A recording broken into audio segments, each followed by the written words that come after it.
Welcome to the podcast, Badass Mother Hustler, where the grit, stress, and the beauty of motherhood and entrepreneurship meet. We'll share the realities and stories of what it takes to make it all work and still be a badass mother. Now here's your host, Maddie Yaka. Hello, everyone. It's been a while. Welcome. Today, we are chatting with Badass Mother Hustler and my sister, April McGrath. She is the mom of one and the co-owner of the Pancos and Yaka group. And every entrepreneur mother has a story, and we can't wait to hear yours. So thanks for letting me drag you on. Hey, I'm happy to be here, and I feel like I'm just in the beginning of it all. I mean, Junie's only 7 months old, so. Yeah, so that's, I think, now no one else told me, but what I know of, you are the only person I've interviewed with someone like a child so young, which is why I'm just like excited to interview you and hear about your journey so far. Yeah. Yep, it's been a whirlwind for sure. So what did you think motherhood was going to be like? Or what did you want it to be like? Well, what I thought it was going to be like is nothing what it's actually like. I feel like you always hear like, oh, you don't know until you're a parent. And like, no matter how deep into things you are with like different aspects of childcare, you really don't know until you have a kid. And I have always like respected mothers and thought that they're such badasses, but now actually being a mom like gives you a whole different perspective. Yeah. So before we started our business together, tell everyone what you did. So I started working in a daycare when I was 17 years old through high school. I worked there summers in college and like Christmas breaks and stuff. And then I took on the role as a pre-K teacher in that early learning center after college for a couple of years. So deep in the child care world, spent a lot of time with kids. I was working like 10 to 11-hour days sometimes. So I really was with the kids a lot, but it's so different than actually like having your own kid and being awake all night. That's what I thought was interesting when you said like you were deep in it and you thought you knew because you were in childcare. Yeah, I mean, you were spending more time with some kids during the week than their parents were. Yeah, definitely. And I know that all the parents didn't want it to be that way. I mean, who does? But more often than not, I feel like that's the way the cookie crumbles. If you're working a 9 to 5, like what choice do you have? You have to drop them off before your commute to work, which can be like a 7 a.m. drop off. And if you don't get off till 5, you might not get to pick your kid up until 6. So I was spending a lot of time with these kids. Did you ever think that you would be having your own business when you had a child? No, I am such like a type B, like go with the flow kind of person that I never really like envisioned this future for myself. Like, of course I wanted children, but I didn't know that I was going to own a business. And obviously I'm so grateful that I do because the way everything panned out, like couldn't have been more perfect for my goals in motherhood. What are some things that you thought motherhood was going to be like, but since you're a mom now, you're like, oh, it's not like that? I don't know if there's anything. Oh, okay, I will say, like, I was definitely one of those people that's like, come on, does your kid really need their schedule? Like just let them roll with the punches. And I always was like, oh, I don't think Junie, my daughter, will like have a strict schedule of like, this is when we go to bed. Like she'll just kind of be out with us and when she's ready, like she can sleep wherever and she does nap wherever for the most part, but like 7 p.m. rolls around and she's like, put me to sleep. So like I didn't want her to be on that strict schedule, but she kind of put herself on it and like she needs to be in bed at 7 or she's pissed. It's funny because growing up, like our parents didn't have a schedule with us, No. really, that I think like, yeah, we had to go to bed at 8:30 until we were 13. But like if they wanted to do something and take us somewhere, they would take us and they wouldn't care. And I was laughing the other day because dad texted the family group chat and he was all like, what time was it? Like 7 p.m. or something. And he's like, let's all head to Phoenixville and visit our other sister, Susie and Mark. And I'm like, no, my kids go to bed in like 45 minutes. That's not happening. No, and I think back to our younger siblings all the time, and I'm like, I feel like we didn't really change our daily life around their schedules. Like, I feel like we were out and about, and like mom and dad kind of made do with us. So that's what I was expecting. But no, Junie is put me to sleep at 7 p.m. You probably thought that I was like a whack job when I had Dakota and Grant before you had Junie, because we would go on family vacation and stuff, and I would be putting my kids to bed, and I'd be saying, this one cracks me up. I'd be like, you guys, can you please be quiet? Dakota is asleep, and y'all are raising hell, got the stereo going. He knows what quiet is. Yes, and no one respected that. And then you brought Junie on vacation this past year, and you sounded like me. You were like, everyone, please be quiet. Okay, I probably sounded worse than you because I was at the bottom of the staircase that led to the upstairs living room kitchen where everyone hung out 24/7, and also right next to the front door. So all of our siblings who are early risers are heading out the door to get coffee in the morning, standing at the front door, which is my bedroom door, and screaming up the steps to everyone in the kitchen, what's your coffee order? Or whatever, as they're out the door. And I'm like, you guys, Junie is 8 weeks old and she's asleep for once. Like, shut up, please. So that brings me to another point. You and Mike and Junie came on vacation when she was 8 weeks old, and I brought Dakota and Grant on family vacation with Andrew when Grant was 7 weeks old. And I regret it. I love our family. We did a double vacation. We went to New Hampshire first to visit Andrew's, like, do vacation with his family. We're there for 4 days, came home and stayed for 2 days, and then went to North Carolina for the next 4 days or whatever it was.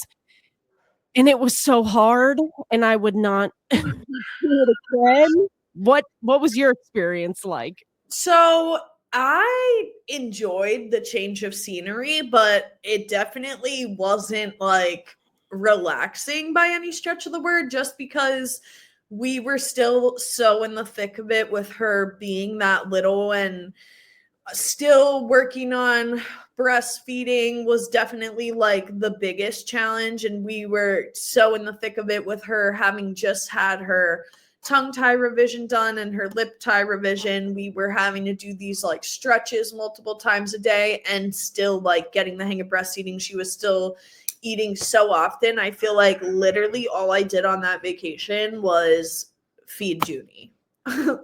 I think it was Samantha, our other sister. Look, there's 8 kids in our family, people. There's 7 girls and 1 boy. So every single sibling will probably be mentioned in this episode. Yeah, right. But I think it was our sister Samantha that was like, oh my goodness, I feel like April was just feeding Junie the whole time, and like I only saw her a handful of times.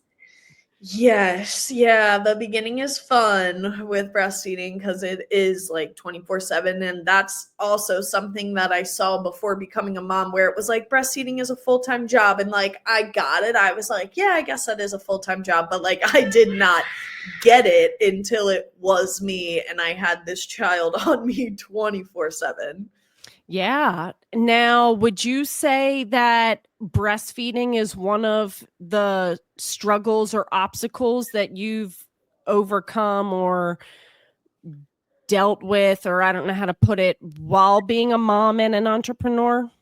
Yeah, so I am really grateful for the time that I had as like maternity leave where you took over our business, because I cannot imagine working like a 9 to 5 or having that like very limited maternity leave, because there's just no way I would have been able to breastfeed her. Like I mentioned before, she had a lip tie, she had a tongue tie, so it was really hard to get her to have a good latch and to like transfer milk efficiently. And if I hadn't had all of that time that I did, like it wouldn't have worked out, because it probably took like close to 3 months for her to be like efficiently transferring milk and me being able to chop our feeds down to once every 2 hours instead of in the beginning, she was eating literally 24/7 because she was having such a tough time. And like, if I had to go back to work at 8 weeks full time and 9 to 5, like it just never would have happened. Yeah. And if someone's dream and their hopes were to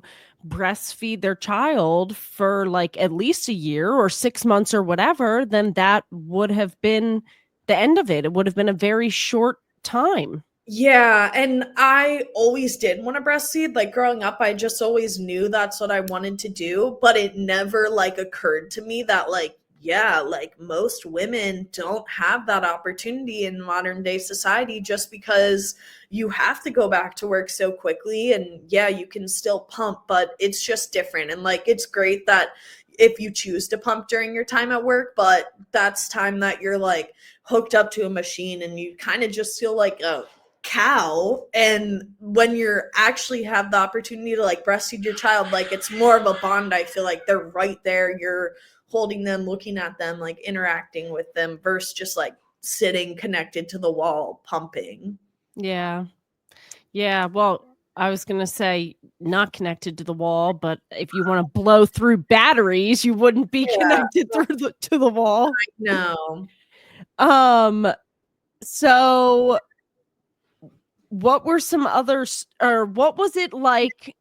You had said that you at around the 3 month mark had felt like you got in the groove with breastfeeding, but that's also when you transitioned back to work. So what was that time like? So it was stressful. It was nice to get back into a routine because everyone listening who has a kid, you know, the beginning, you just are like housebound and like kind of going crazy. Like I wanted to be doing stuff.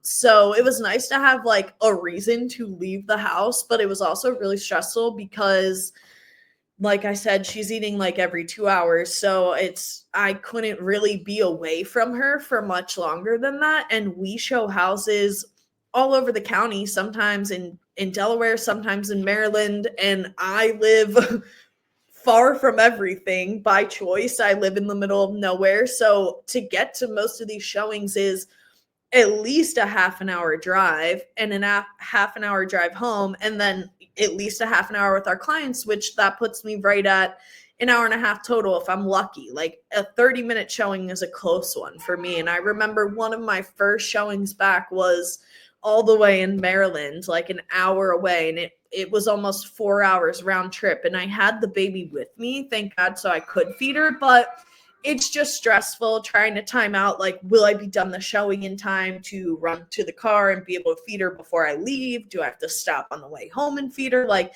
it was stressful timing it up. And now I feel like it's a little easier, but the days still come where I'm like, okay, how am I going to do this when I have like a whole day of tours popping up? Yeah, because at the very beginning when you were back, normally we chunk our tours because why would we be leaving the house and making those trips and splitting them up? But you were like, hey, I can't do that because then there leaves me no time. Like you're like, I just can't feed Junie then. So we did split them, and like you did one night and I did the other night. And that's how we always are. Like we help each other. That might not have been the most efficient way, but we had to do what we had to do at that point. Yeah, definitely feels like it's not the most efficient way anymore because I used to run out and be like, oh, I can be gone for 6 hours showing houses all over. But yeah, now it definitely takes more strategizing to figure out when I'm going to be able to like pop in the car and feed her. And you had mentioned that it was nice to come back and kind of like get into a routine because you felt housebound. I remember with Grant, Andrew would come home from work and I'd be like, all right, I'm going to go outside and scoop the poop. Like the dog poop. Like, tour by yourself. like I need to just go do something instead of sit in the house. So I'm going to go scoop the dog poop. Yeah, that's me as soon as Mike gets home too. I'm like, okay, you get to hang out with the baby. Like, I love hanging out with her, but it's nice to just have like an hour to myself. And are there any like funny stories you have from bringing Junie on showings or anything other than the breastfeeding that's been really difficult? Um, Gosh, off the top of my head, nothing too crazy that I can think about. I mean, people just love her, and like I'm so happy that's the case. I mean, she is an adorable baby at this point, so it's hard not to, but I'm glad that like none of our clients mind when she comes along for showings and stuff. When you envisioned having children, did you think that you would still be working, or did you think you would be a stay-at-home mom? Did you think you would have a business? So this is kind of awful to say. Like, I never really envisioned it. I'm kind of just like, oh, whatever happens, happens. I don't know. I never knew how things were gonna play out. I never in my head had like a set, like, oh, this is what I'm gonna be doing, and this is how my life's gonna look like when I'm a mom. I kind of just like roll with the punches. So Yeah, I mean, I had always thought that I would be a teacher forever. And then, like, oh, summer's off with my kid. And then I became a teacher, and the summers were getting shorter and shorter. The school year was going towards the third week in June. We were being called back to school towards the beginning of August. I'm like, it's crazy. yeah. And then, just when Dakota was born, and in that first month, I was like, I can't put her in daycare all day. Yeah, I did always know that I didn't want my kid to go to daycare. So I guess I had like a little bit of a vision, but after working in daycares for 7 years, like that was just like my hard boundary. I'm like, my kids are not going to daycare. Yeah. What does your typical day look like as a realtor with Junie right now? Well, as you know, there is no typical day as a realtor. So just because every day looks so different, whether you're like bound to your computer answering 800 emails that day or like out actually showing houses. So I would say she wakes up at like 7 and right away feed her. Then I have to pump after I feed her. So I hop on the pump at the same time I like jump on my computer. I'll go through our clients' custom home searches and like catch up on any emails from that day. And then I usually take like a couple hours after that just to do whatever with her, like chores around the house. And then I pop back on my computer midday. And usually that's when I would do like any tours or things like that, like closings, tours, anything. And then I always hop back on the computer in the evening again. I feel like so much of our job is computer based, keeping up with emails, tying up loose ends.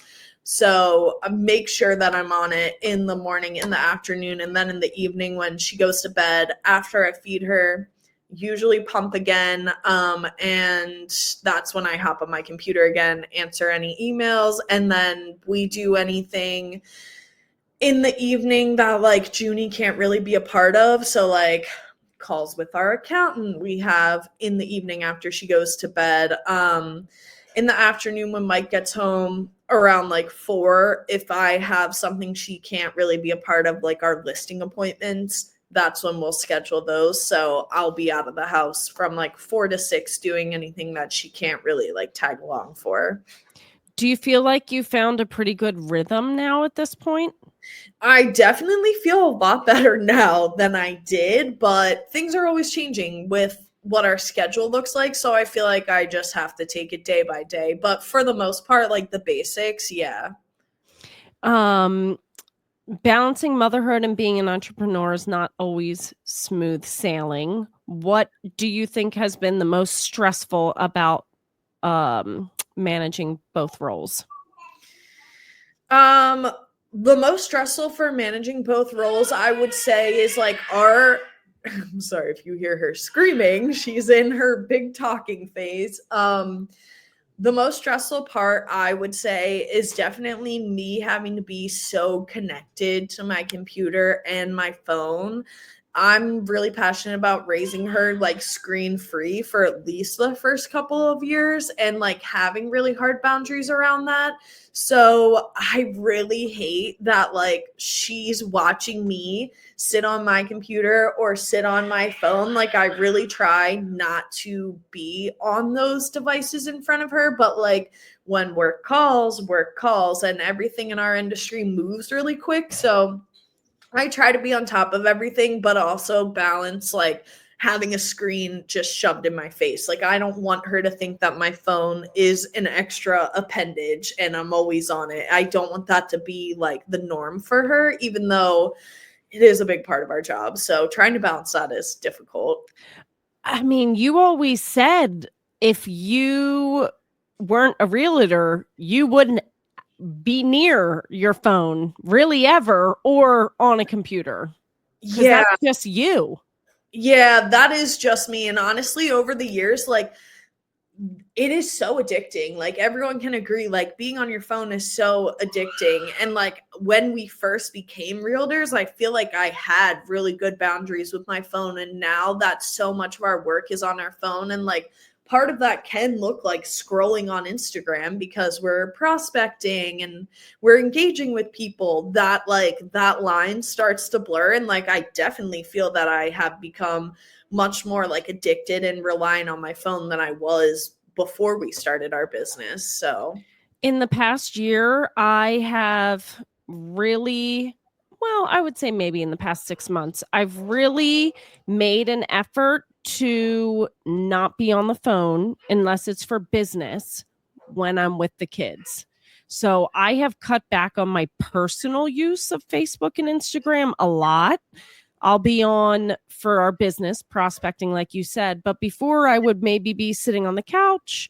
And if they were watching TV for a little bit, I would scroll through my phone. But now I'm like, if they're even watching TV, I will watch it with them. But most times we're not watching TV. We're doing a craft or we're outside because we're trying to do the 1,000 hours outside. yeah, it's just, it is really hard to not have your phone just right there. Like, I've started leaving it in the other room when I'm playing with her because she's sitting there playing, and it's so easy for me to sit behind her as she's like trying not to fall over and be her support, but like have my phone in hand scrolling. So trying really hard not to do that. Yeah, that is great. And that's what I am doing too. Like, I have my phone face down now, it's on silent. And you said you always check back in like a few times at night on email and stuff. Like, every half hour, I'll check my phone and see if there's a work text or a work email that absolutely has to be answered at that point. Otherwise, I'm spending the time with the kids. Yeah, and props to you for putting your phone on silent because that was never who you were. So like, that is a big step for you. I feel like you always have your phone on. I remember when we started our business, like, someone reached out to us when we were asleep and you were like, maybe you should sleep with your ringer on. I was like, absolutely not. Like, my sleep is my time. Like, you've always been that person. So for you I to always slept with my phone on silent because my sleep is my time. But I if they know. texted before 10 o'clock, I would answer them. But even we have boundaries with that now. Yeah, we've definitely done a good job of setting the boundaries and shifting things a little bit. Yeah. I mean, we are hustlers and we work hard and we hustled 24/7 nonstop from the beginning. But now we can set our boundaries and still be hustlers, but we get to also live our life. Yep, and get shit done. And that's like why we did it, was to spend time with our kids and our family. So actually seeing it come to fruition now. So you're busy and you're an entrepreneur and you're a mom and your baby's less than 1 year old. How do you find time for yourself and what do you do to recharge? I love the outdoors. I love to go hiking. I will hike in the summer, but really, like, I'd love to be outside in the winter when it's cold. Like, that is really when I'll clock like most of my miles, at least before I had Junie.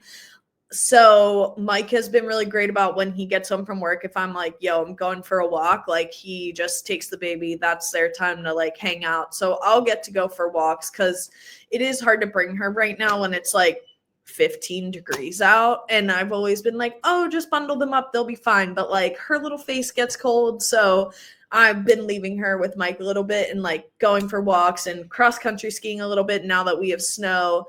And then the other thing that I do is an everything shower. And I was never like a big everything shower before having Junie. But I have no idea what the hell you're talking about. So fill me in. so it's when you take a shower. So you take a shower and eat food and drink coffee at the same time?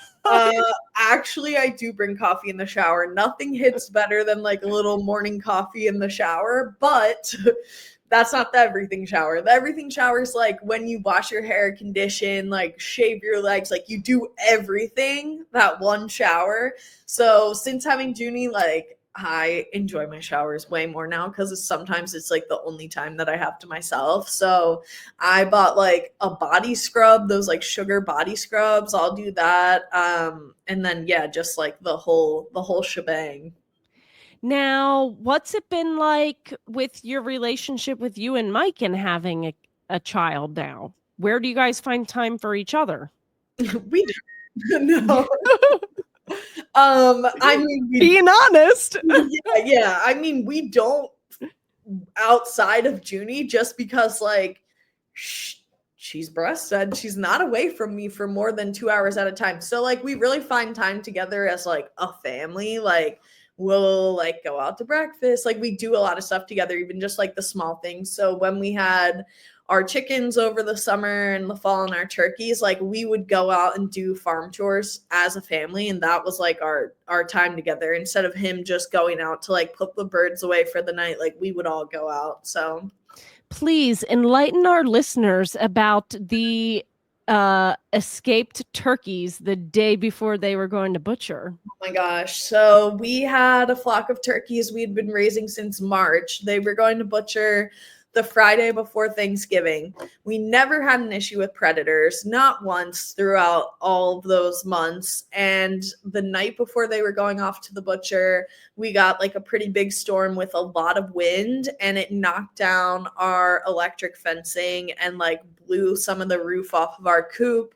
And a fox got in, and 3 of our biggest birds gone, and all the rest of them were like escaped. So I spent the whole next day with Junie and our friend who helps manage the farm, like gathering up these turkeys. And it's a 500-acre farm, and a lot of it has like woods and stuff. So it was hard. They camouflage very well, and we just spent the whole day wrangling them up. But yeah, we lost our 3 biggest birds. You were updating people on Instagram. Junie was like strapped to the front of you and you're trekking through the woods and you're like, here's the update. 2 days or 2 hours later, I still have 3 left to find. And it's so funny because like we are kind of like an agricultural community at our roots, but like so many people are so disconnected from that. And we're like, yo, what is going on? Like what is like people just don't get it. They're like, okay, these redneck realtors, even though we're not really that redneck. No. We're a little bit, but not that really. Yeah. As entrepreneur moms, we experience motherhood differently than 9 to 5 or stay-at-home moms. So what do you think is the beauty of being an entrepreneur mom? I would say just like being able to spend that time with our kids, that is like the true beauty of it. And then like I touched on earlier, all the plus sides that come with it. Like I always dreamed of breastfeeding her, would never be able to do that.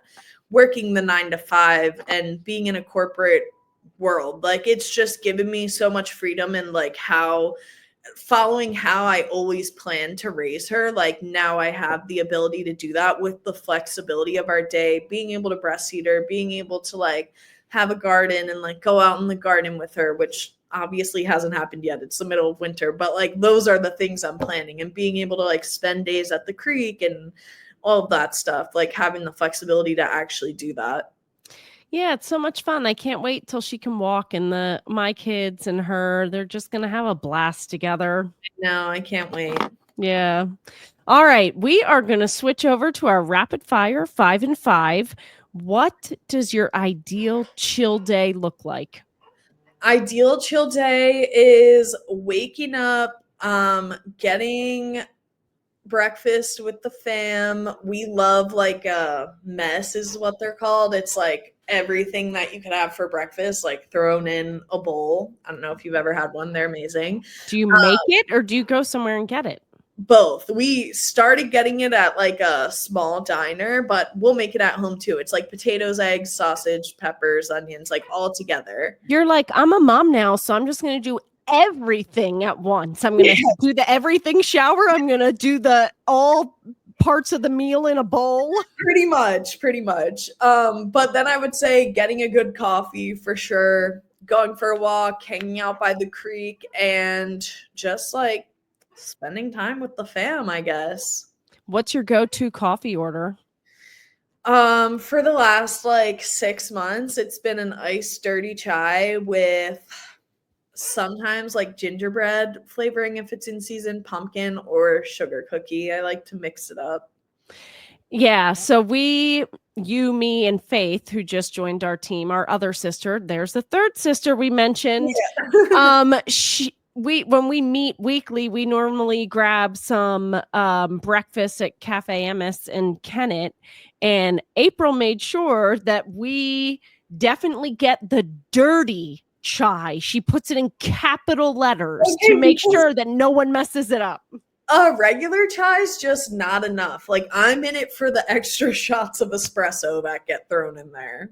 Oh, see, I don't even know what it is. I knew you extra. didn't know. Maddie's not a coffee gal. She gets a mocha and that's it. That is it. That is at least I actually know how to order a coffee now, April. It only took a couple of years. What are you currently reading or listening to? So, not a huge reader as much as I would like to be. I literally haven't picked up a book since Junie's been born, but I do listen to a lot of podcasts, and I would say my most played right now is Two Hot Takes. It's just a girl who reads like Reddit stories, usually the thread "Am I the asshole?" where people are like telling like a story and saying like, "Am I the asshole?" and then she reads all the comments. So that's a good one just to like clean and cook to and stuff. That's funny. From a business owner perspective, who is your role model? I was thinking about this question, and honestly, like, I would not say it's one person. I just get so inspired, like meeting all these women who are on their own path of entrepreneurship and raising kids. And I feel like everyone's path looks so different, but like we're all in it for the same reason. So I would honestly say like any mom that's running a business, I think I'm the biggest fan of your podcast. I've listened to like every episode just because it's so interesting to hear everyone's why and things like that. It's kind of like the podcast how she built this or how we built this or something, but it's like how us as entrepreneur mothers have built it. And really, it is so cool, all the entrepreneur moms that we have met throughout our job. Like, Yeah. our clients who are entrepreneur mothers I interviewed Olivia, who does our taxes, the lenders that we've met that are entrepreneur moms, and just the list goes on and on. It's really, truly inspiring. Yeah, like I don't know how I could pick one. We've met so many ladies since starting our business that are all badasses doing their own thing. So I feel like your energy just attracts it. Oh, yeah. Now, what's the song you blast the shit out of if entrepreneur mom life is too much for you that day? Let me guess. I wanted to guess. I feel like this might be it, but I'm not sure. Shake That Ass by Eminem. Wait, I wasn't going to say that one, but like that definitely is one of them. I really have like a rotation going, and I am like stuck in 2008 with like crunk music. Like, hold on, how old were you in 2008? Because I was a senior in high school. I think about you in high school when I listen to this music. I was in like 6th grade, which is so inappropriate. Like, I never should have been listening to any of this. But Mike makes fun of me because I will listen to like music that's like 20 years old on repeat. So I love Ying Yang 20 years? I know.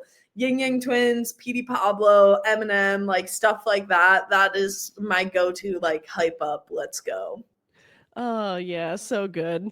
We need to like have an event, like one of our quarterly events, and it's only crunk music. Right? I back. think people could get down with that. Like I was literally bumping crunk music in labor. My doula texted me one day and was like, "I can't hear this Petey Pablo song without thinking of you in labor." And I'm like, that's a compliment. That's funny. What is some advice that you can give a struggling entrepreneur mom? I would say just take it day by day, like try to soak it in. Sometimes when things get difficult, like I just think about how grateful I am that I get to spend the time with my daughter. Like I will be stressed out about like trying to time up feeds or whatever. And I'm like, you know what? Thank God I just am even get to be stressed about this because I'm just so glad to be able to watch her like grow up and turn into the little person she is and not have to like send her away for someone else to take care of, even though it can be stressful at times. Have someone else see that milestone and you don't get to see it. Yep. I remember working at the daycare. They were always like, if you catch a milestone, like, do not tell the parents.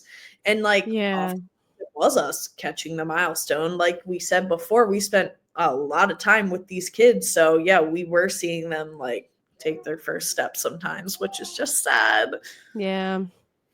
All right. Well, thank you so much for coming on the podcast today. If listeners wanted to reach out to you, what's the best way for them to get in touch? I would say follow our Instagram, the Pancosiaka group. We're pretty active on there and you can always hit our DMs. And everyone, leaving you with a quote like always, believing in yourself is the first secret of success. Thank you, April. Thanks for having me. It was so fun.